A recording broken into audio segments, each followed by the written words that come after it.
Hello everyone, welcome to all of you in our today's video. Third chapter, ruling the countryside. First topic is the company becomes the Diwan. On 12th August 1765, the Mughal Emperor appointed the East India Company as the Diwan of Bengal. The actual event most probably took place in the Robert Clive Strand, with a few Englishmen and Indians as witnesses. But in the painting above, the event is shown as a majestic occasion, taking place in a grand setting. The painter was commissioned by Clive to record the memorable events in Clive's life. The grant of Diwani clearly was one such event in British imagination. As Diwan, the company became the chief financial administrator of territory under its control. Now it had to thinking of administrating the land and organizing its revenue resources. This had to be done in a way that could yield enough revenue to meet the growing expenses of the company. A trading company had also to ensure that it could buy the products it needed and sell what it wanted. Over the years, the company also learned that it had to move with some cautions. Being an aligned power, it needed to pacify those who in the past had ruled the countryside and enjoyed authority and prestige. Those who had held local power had to be controlled, but they could not be entirely eliminated. How was this to be done? In this chapter, we will see how the company came to colonize the countryside, organize revenue resources, redefine the rights of people, and produce the crops it wanted. Third chapter ruling the country side अर्थात ग्रामीण क्षेत्र पर शासन चलाना। अर्थात गाँव में जो शासन का सिस्टम होता है या नियम होता है, उस किस नियम के तहत वो चलाई जाती थी, इस पर बात की जाएगी यहाँ। पहला टॉपिक, कंपनी दीवान बन गई, यानी कंपनी बिकम द दीवान, इस पर बातें हो रही हैं।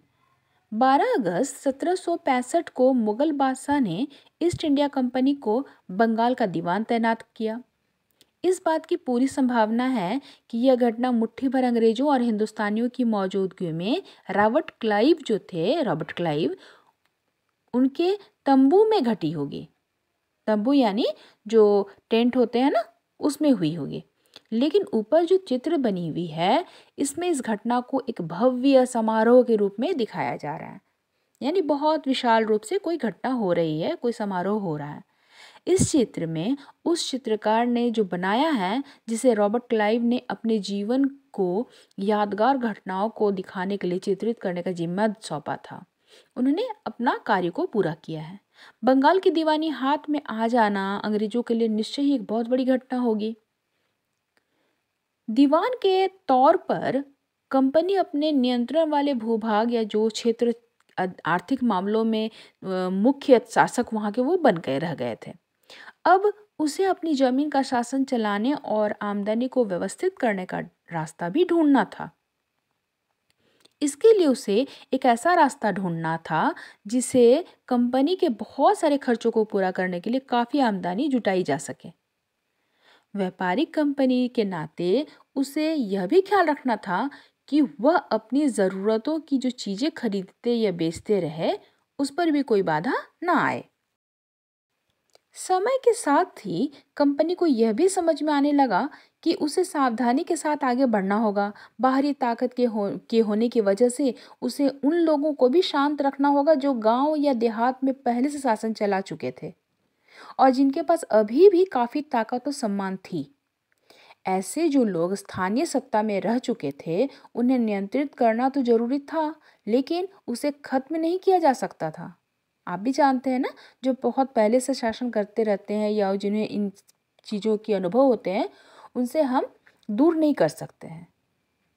यह काम कैसे हो, इस लेसन में, इस अध्याय में हम देखेंगे कि कंपनी ने ग्रामीण इलाकों को उपनिवेश कैसे बनाया, आय के संसाधन कैसे जुटाए, लोगों के अधिकार किस तरह से तय किए और मन माफिया फसलों की खेती कैसी कराई। यानी जैसा उनका मन हो उस अकॉर्डिंग उन्होंने क्रॉप्स को किस तरीके से प्रोडक्शन करवाया या प्रोडक्ट प्रोड्यूस कराया। फर्स्ट सब topic, revenue for the company. The company had become the divan, but it still saw itself primarily as a trader.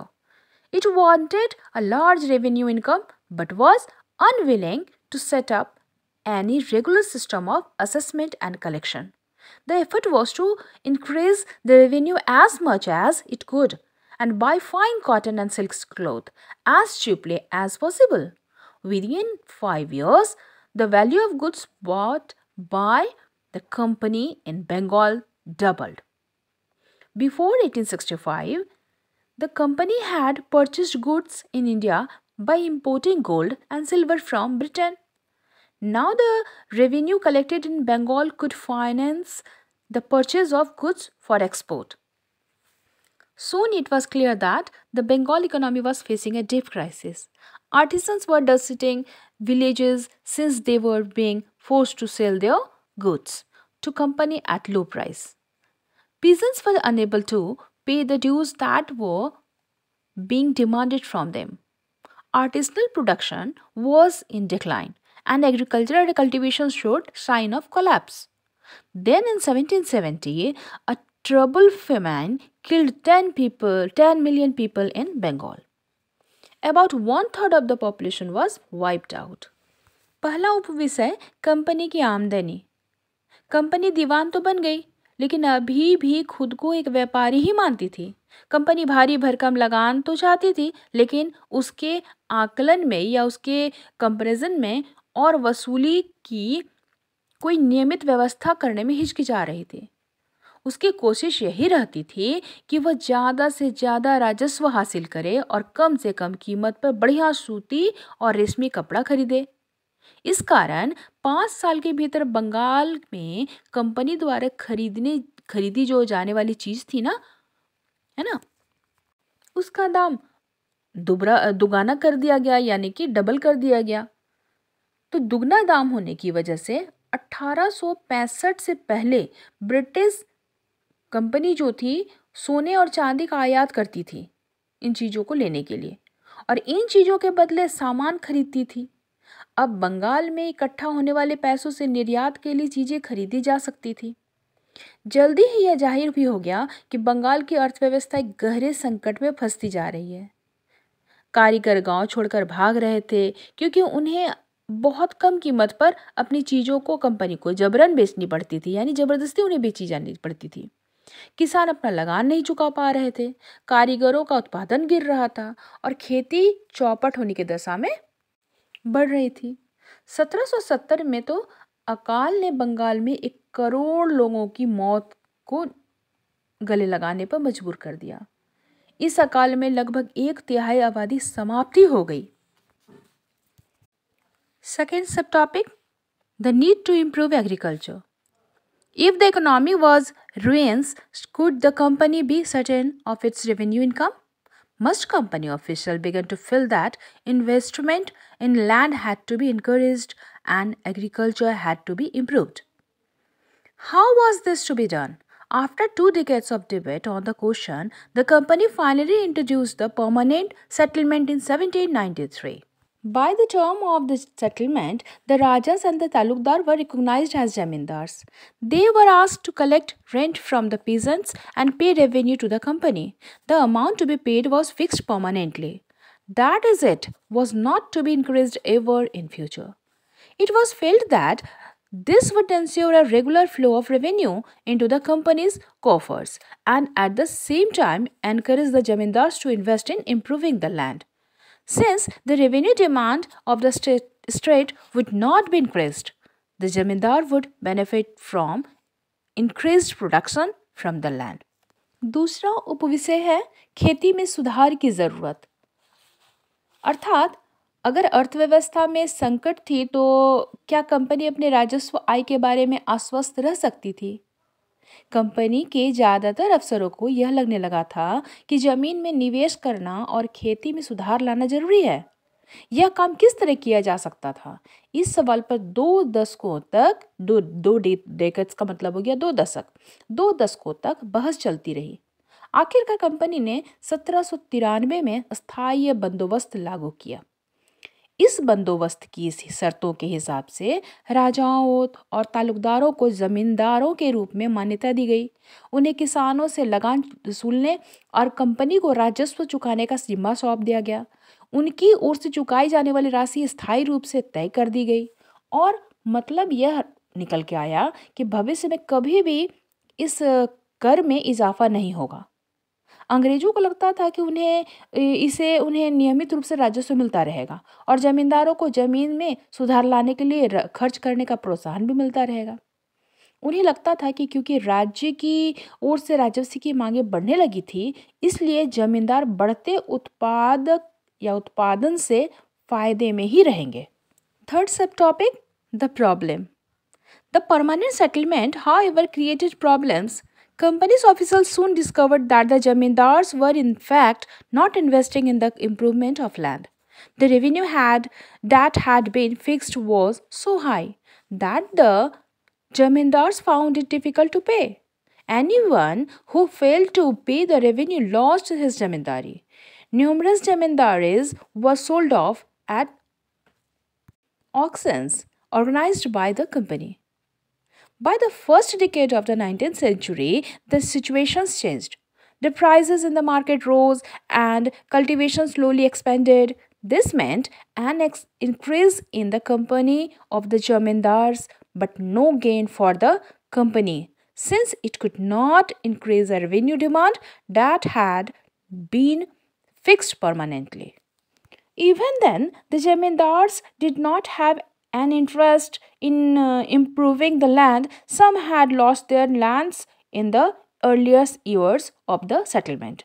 Others now saw the possibility of earning without the trouble and risk of investment. As long as the Jamindars could give out the land to tenants and get rent, they were not interested in improving the land. On the other hand, in the villages, the cultivators found the system extremely oppressive. The rent he paid to the jamindar was high and his right on the land was insecure. To pay the rent, he had to often take a loan from the moneylender, and when he failed to pay the rent, he was evicted from the land he had cultivated for generations. तीसरी उपविषय, समस्या, अर्थात यहाँ पर स्थानीय बंदोबस्त के बारे में बात हो रही है। स्थानीय बंदोबस्त ने भी समस्या पैदा कर दी थी। कंपनी के अफसरों ने पाया कि अभी भी जमींदार जमीन में सुधार लाने के लिए खर्चा नहीं कर रहे हैं। असल में कंपनी जो राजस्व तय किया था वह इतना ज़्यादा था कि उसको चुकाने के लिए जमींदारों को भारी परेशानी को झेलना पड़ रहा था। जो जमींदार राजस्व चुकाने में विफल हो जाते थे, उनकी जमींदारी छीन ली जाती थी। बहुत सारे जमींदारों को कंपनी बाकायदा नीलाम कर चुकी थी। 19वीं सदी के पहले दशक तक हालात बदल चुके थे। बाजार में कीमतें बढ़ी और धीरे धीरे खेती का विस्तार होने लगा। इससे जमींदारों की आमदनी में सुधार आया, लेकिन कंपनी को कोई फायदा नहीं हुआ, क्योंकि कंपनी तो हमेशा के लिए राजस्व तय कर चुकी थी। अब वह राजस्व में वृद्धि नहीं करना चाहती थे या नहीं कर सकती थी। लेकिन जमींदारों को अभी भी जमीन की बेहतरी में कोई दिलचस्पी नहीं थी। इनमें से कुछ तो बंदोबस्त के शुरुआती सालों में ही अपनी जमीन गंवा चुके थे। जो बचे रह गए, अब उन्हें भी यह बिना परेशानी रखना संभव नहीं था। वे निवेश का खतरा नहीं उठा पा रहे थे या नहीं उठाना चाहते थे। आमदनी जो थी वो उसमें कोई बढ़ोतरी दिखाई नहीं दे रही थी, कोई उम्मीद नहीं थी कि उसमें बढ़ोतरी हो। जब तक जमींदार किसानों को जमीन देकर उनसे लगान वसूल कर सकते थे, उन्हें जमीन में सुधार की कोई परवाह नहीं थी। दूसरी तरफ गांव में किसानों को यह व्यवस्था बहुत दमनकारी यानी कि बहुत परेशान करने वाली लग रही थी। किसान को जो लगान चुकाना था वो बहुत ज़्यादा था और ज़मीन पर उनका अधिकार सुरक्षित भी नहीं था। लगान चुकाने के लिए अक्सर महाजन से कर्ज लेना पड़ता था। अगर वह लगान नहीं चुका पाता तो उसे पुश्तैनी यानी बहुत परंपराओं से, बहुत दिनों से उनके पास जो चीज़ें थी वो ज़मीन से बेदखल वे कर दिए जाते थे या किए जाने की उन्हें संभावना थी। फोर्थ सब topic, a new system is devised. By the early 19th century, many of the company officials were convinced that the system of revenue had to be changed again. How could revenues be fixed permanently at the a time when the company needed more money to meet its expenses of administrations and trade? In the northwestern provinces of the Bengal Presidency, most of this area is now in Uttar Pradesh. An Englishman called Holt Mackenzie devised the new system which came into effect in 1822. He felt that the village was an important social institution in North India society and needed to be preserved. Under his directions, collectors went from village to village, inspecting the land, measuring the fields, and reporting the customs and rights of different groups. The estimated revenue of each plot within a village was added up to calculate the revenue that each village or mahal had to pay. This demand was to be revised periodically, not permanently fixed. The charge of collecting the revenues and paying it to the company was given to the village headman rather than the jamindar. This system came to known as Mahalwari settlement. चौथी उपविषय एक नई व्यवस्था। 19वीं सदी की शुरुआत में ही कंपनी के बहुत सारे अधिकारियों को इस बात का यकीन हो चुका था कि राजस्व बंदोबस्त में दोबारा बदलाव लाना जरूरी है।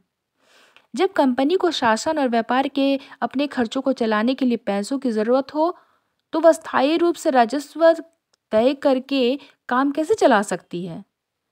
बंगाल प्रेसिडेंसी के उत्तर पश्चिमी प्रांतों, इस इलाके का ज़्यादातर हिस्सा उत्तर प्रदेश में ही है, के लिए होल्ड मैकेंजी नामक अंग्रेज ने एक नई व्यवस्था तैयार की जिसे 1822 में लागू किया गया।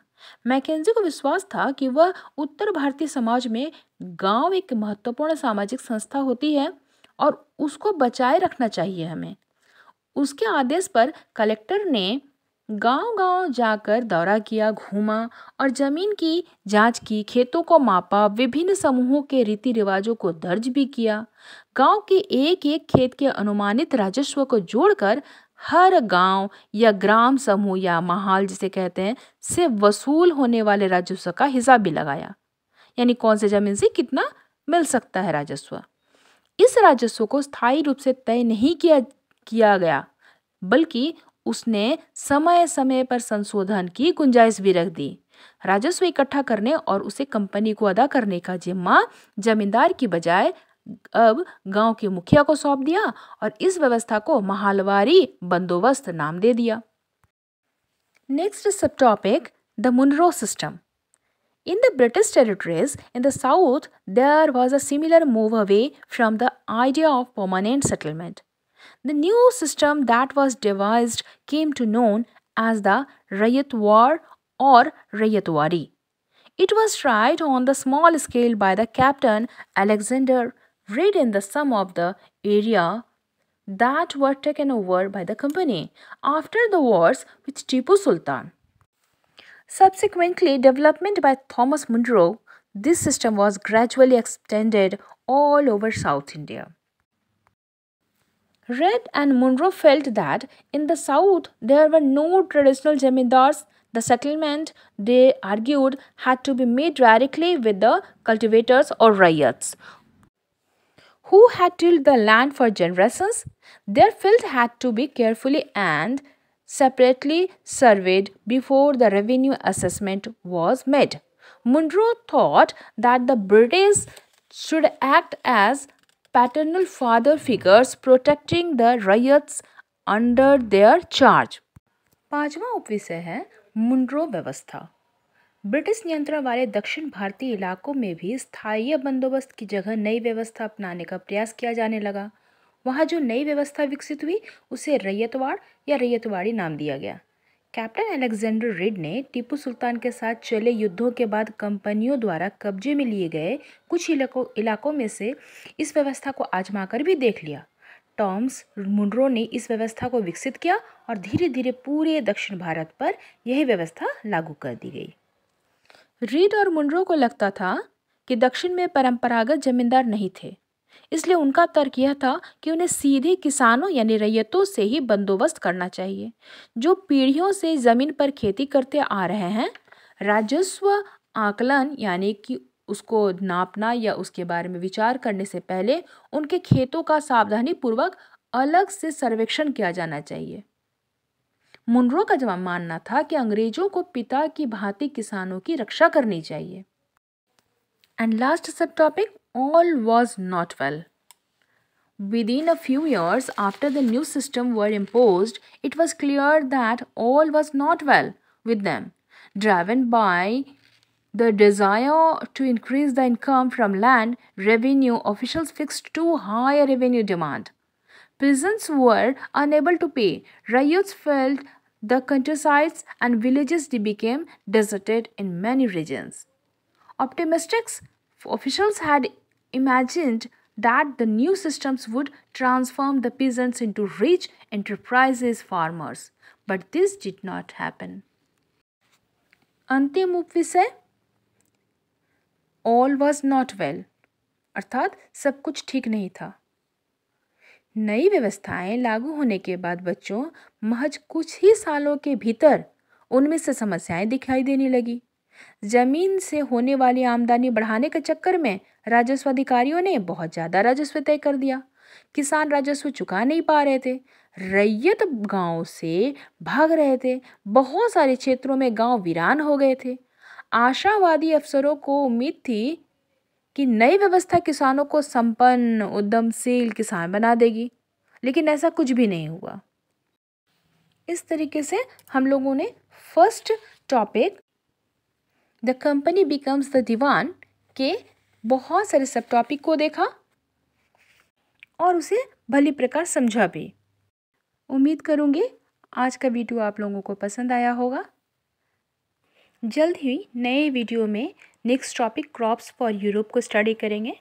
तब तक अपनी पढ़ाई के क्रम को जारी रखें, साथ ही अपना और अपने परिवार का ख्याल रखें। जय हिंद, जय भारत।